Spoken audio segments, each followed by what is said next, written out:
உயர்நீதிமன்ற தீர்ப்பின் அடிப்படையில் இழப்பீடு வழங்க வேண்டும் என்பதற்கான கோரிக்கை மனுவினை மாவட்ட ஆட்சித்தலைவர்களிடத்தில் நாங்கள் வழங்கியிருக்கிறோம். கோரிக்கை அனைத்தும் நியாயம் என்பதை மாவட்ட ஆட்சியர்கள் ஏற்றுக்கொண்டார்கள்.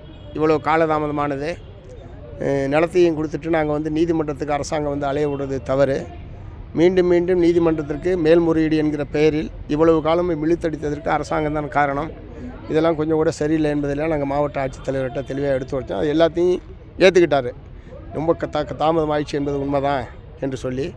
ஆனால் ஏற்கனவே சில மாதங்களுக்கு முன்பாகவே உயர்கல்வித்துறை செயலாளருக்கு இதற்கான இழப்பீட்டை இப்படி தர வேண்டியிருக்கிறது, ஒரு பிரச்சனை நிலுவையில் இருக்கிறது என்பது சம்பந்தமாக மாவட்ட ஆட்சியர் கடிதம் எழுதியிருப்பதாக எங்கள்கிட்ட தெரிவித்தார். ஆனால் அது சம்பந்தமாக எந்த விதமான பதிலும் இன்றைய தேதி வரை அங்கிருந்து வரவில்லை. ஆகவே நாங்கள் திரும்பவும் உயர்கல்வித்துறை செயலாளர், இயக்குனர், அமைச்சர் உள்ளிட்டவரோடு பேசுகிறோன்னு சொன்னார். நாங்கள் சொல்லிட்டோம், நாங்கள் நீண்ட காலம் காத்திருந்து களைச்சி போயிட்டோம். இதுக்கு பிறகும் தீர்வு ஏற்படாமல் இங்கிருந்து செல்வதற்கான வாய்ப்பு என்பது இல்லை.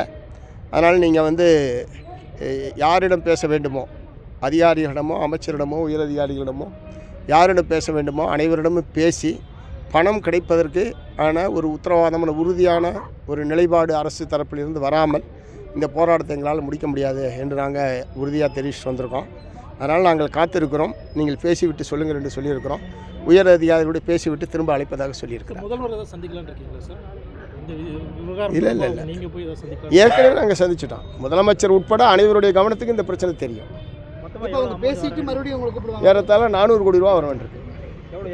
இப்போ மீதி இருக்கிறது மட்டும், இப்போ ஏற்கனவே கொடுத்தது போக மீதி வர வேண்டிய தொகை மட்டும் ஏறத்தாழ 400 கோடி ரூபாய் பாக்கி இருக்கிறது.